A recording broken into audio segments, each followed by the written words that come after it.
2024년 2월 20일 새벽입니다. 하나님의 말씀은 마가복음 5장 1절에서 20절입니다. 봉독은 15절까지 하겠습니다. 예수께서 바다 건너편 거라사인의 지방에 이르러 배에서 나오심에 곧 더러운 귀신 들린 사람이 무덤 사이에서 나와 예수를 만나니라. 그 사람은 무덤 사이에 거처하는데 이제는 아무도 그를 쇠사슬로도 맬 수 없게 되었으니 이는 여러 번 고랑과 쇠사슬에 매었어도 쇠사슬을 끊고 고랑을 깨뜨렸음이러라. 그리하여 아무도 그를 제어할 힘이 없는지라. 밤낮 무덤 사이에서나 산에서나 늘 소리 지르며 돌로 자기의 몸을 해치고 있었더라. 그가 멀리서 예수를 보고 달려와 절하며 큰 소리로 부르짖어 이르되 지극히 높으신 하나님의 아들 예수여, 나와 당신이 무슨 상관이 있나이까 원하건대 하나님 앞에 맹세하고 나를 괴롭히지 마옵소서 하니, 이는 예수께서 이미 그에게 이르시기를 더러운 귀신아 그 사람에게서 나오라 하셨음이라. 이에 물으시되 내 이름이 무엇이냐 이르되 내 이름은 군대니 우리가 많음이니이다 하고 자기를 그 지방에서 내보내지 마시기를 간구하더니 마침 거기 돼지의 큰 떼가 산 곁에서 먹고 있는지라. 이에 간구하여 이르되 우리를 돼지에게로 보내어 들어가게 하소서 하니 허락하신데 더러운 귀신들이 나와서 돼지에게로 들어가매 거의 2,000마리 되는 떼가 바다를 향하여 비탈로 내리달아 바다에서 몰사하거늘 치던 자들이 도망하여 읍내와 여러 마을에 말하니 사람들이 어떻게 되었는지를 보러 와서 예수께 이르러 그 귀신 들렸던 자, 곧 군대 귀신 집혔던 자가 옷을 입고 정신이 온전하여 앉은 것을 보고 두려워하더라. 하나님 말씀을 증거하겠습니다. 성경에 이렇게 복음서를 보게 되면 예수님께서 남쪽 유다에 계시다가 북쪽에 있는 갈릴리로 가실 때가 있었죠.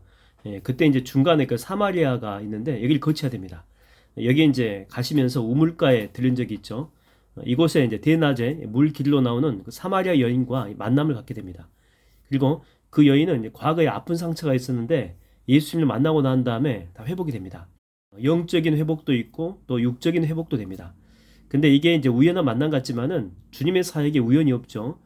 그렇다면 주님은 한 사람 바로 이 사마리아 여인을 위해서 그때 그 시간에 그 여인이 나올 줄 알고 그렇게 여행을 계획하셨다라고 하는 것입니다.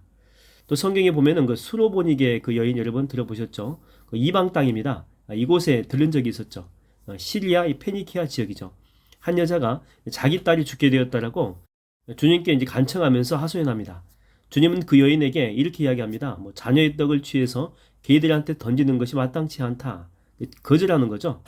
근데 이렇게 잘 보면 겉으로는 거절하는 척했지만 결론적으로 보게 되면 그 여인의 믿음을 더욱더 돋보이기 위해서 그렇게 주님이 말씀하신 거죠. 주님의 그 계획이 그 속에 있었다라고 하는 것입니다. 그러니까 주님은 그렇게 이야기를 해도 그 여인이 믿음의 반응을 할 줄 알고 그렇게 말씀하셨다라고 하는 거죠. 의도적으로 그 여인을 찾아가셨다라고 하는 것입니다. 그리고 고쳐주시죠. 주님의 사역에는요, 우연이라고 하는 것이 없다라고 하는 것입니다. 오늘 본문에도 보게 되면은 그 전에 풍랑치는 그 배에 탄 예수님의 우리가 이 모습들을 볼 수가 있었죠.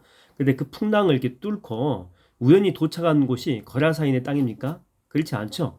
분명한 예수님이 가려고 했던 목적지가 바로 거라사인의 땅이었다고 하는 거예요. 그러니까 풍랑 때문에 우연히 간 게 아니고 풍랑을 뚫고 거기까지 가셨다고 하는 것입니다. 예수께서 풍랑을 뚫고 이 거라산의 땅에 간 이유가 뭐냐면 오늘 본문에 나온 이 광인을 구원하시기 위함이었다고 하는 거죠. 어떤 상태입니까? 딱 보니까 뭐 군대 귀신 들려 있죠. 엄청나게 많은 귀신이 들어가 있고 또 무덤에 이제 거해 있고 또 쇠사슬을 이렇게 묶어놨는데 그것도 다 이렇게 풀어 헤치며 이 고함이란 고함은 다 이렇게 지르고 다니는 그런 상태입니다. 여기서 이 쇠사슬을 끊었다라고 하는 것은 이미 뭐 그 사람의 그 힘, 또 의지력보다는 귀신들의 힘이 더 세진 것을 의미하고 있죠.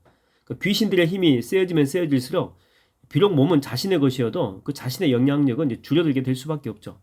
그래서 5절에도 이렇게 보게 되면 자기 몸을 해한다 이렇게 나와요. 자기 몸을. 자기가 자기 몸을 해하는 건 아니겠죠. 이미 귀신이 그 사람 전체를 점령하고 있기 때문에 장악하고 있기 때문에 귀신이 그 사람의 몸을 해한다 이렇게 보면 될 것 같습니다. 그러니까 힘이 세어지면 세어질수록 고함을 지르면 지를수록 본래 그 사람은요, 그럼 어떻겠어요? 뭐 좋아했겠습니까? 그렇지 않죠. 아마 그 사람 본질, 그러니까 그 사람 자체는요, 마음속 깊이 정말 울고 있었을 거예요. 그 사람이 원하는 인생은요, 이런 것들이 아니잖아요. 자기도 공동체 속에 살고 싶었을 것이고, 또 자기도 정상적으로 사람들과 교제하고 싶었을 것이고, 또 결혼해서 자녀도 낳고 이 가정도 꾸리고 싶었을 것입니다. 근데 그럴 수가 없는 거죠. 무덤이 자기 집이고, 뭐 자기 가족들은 귀신들이었다라고 하는 것입니다. 그러니까 그는 울고 있었던 거죠. 때로는 내지르는 그 고함은 뭐 대부분의 그 귀신들의 언어 아니겠습니까? 근데 그 속에는 한 맺힌 바로 그 사람의 울부짖음도 포함되어 있었다고 하는 것이죠. 근데 그 어떤 사람도 심지어 뭐 자기들의 가족도 마찬가지입니다. 그 울부짖음을 알 턱이 없었던 거죠. 그는 철저하게 그 땅에서 버려진 존재입니다. 잊혀진 존재였다고 하는 거죠. 바로 예수님께서는 이 한 사람을 위해서 그 사람을 위해서 이렇게 풍랑을 뚫고 오셨다고 하는 것입니다. 우리는 귀신만 봅니다. 그래서 그 사람을 거절하죠.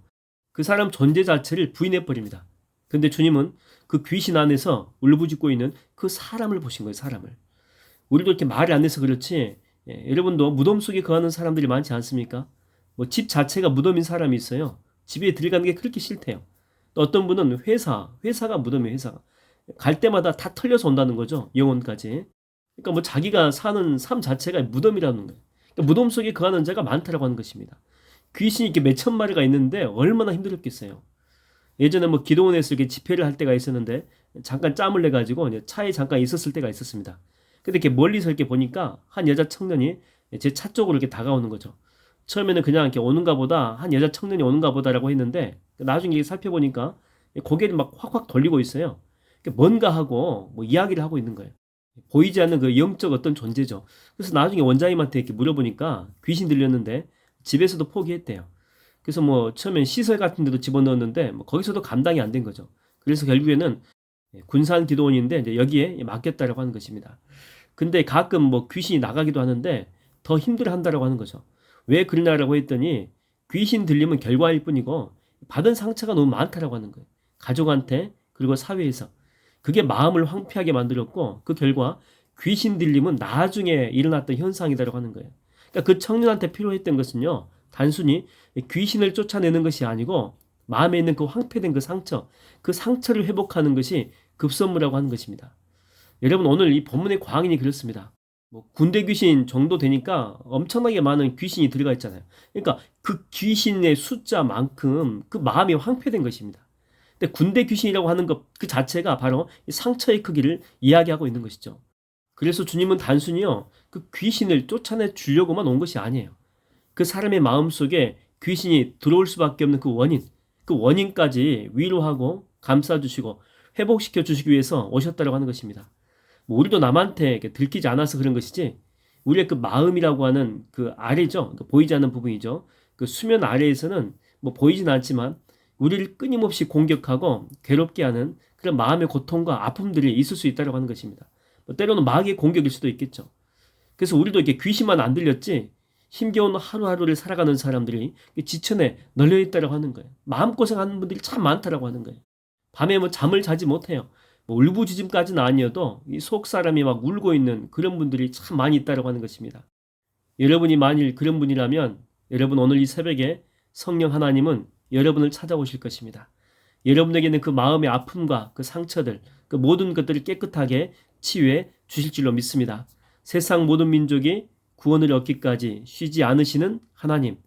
주님은 구원뿐만 아니라 뭐 사탄한테 묶임받은 그런 모습들 아니면 과거의 아픔과 상처 때문에 이렇게 눌린 우리들을 구원하기 위해서 오늘 또 쉬지 않고 바로 여러분들을 찾으신다고 하는 것입니다. 오늘 그 주님을 만나는 복된 하루가 되기를 주의 이름으로 축원드립니다. 기도하겠습니다. 하나님 아버지, 이 세상에는 말로 형용할 수 없지만 무언가에 짓눌려 있고 무언가에 억압당해 있고 고통당하고 그래서 마음 가운데 울고 있는 사람들이 참 많이 있습니다. 하나님, 우리가 예수 믿는 사람인데 예수 믿는 사람이라고 할지라도 이런 삶을 살아가는 사람들이 많이 있는데 오늘 예수의 그리스도의 보혈의 능력으로 이런 모든 아픔들을 깨끗하게 씻김받게 하여 주시옵시고 하나님의 권능으로 위로받게 하여 주시옵시고 영적인 강력한 세력이 우리 가운데 있다면 성령의 권세로 하나님의 능력으로 다 쫓아내게 하여 주시옵소서. 그래서 오늘도 예수님 권세, 내 권세, 바로 능력 있는 하루 살아낼 수 있도록 하나님이여 함께하여 주시옵소서. 예수님의 이름으로 기도하옵나이다. 아멘.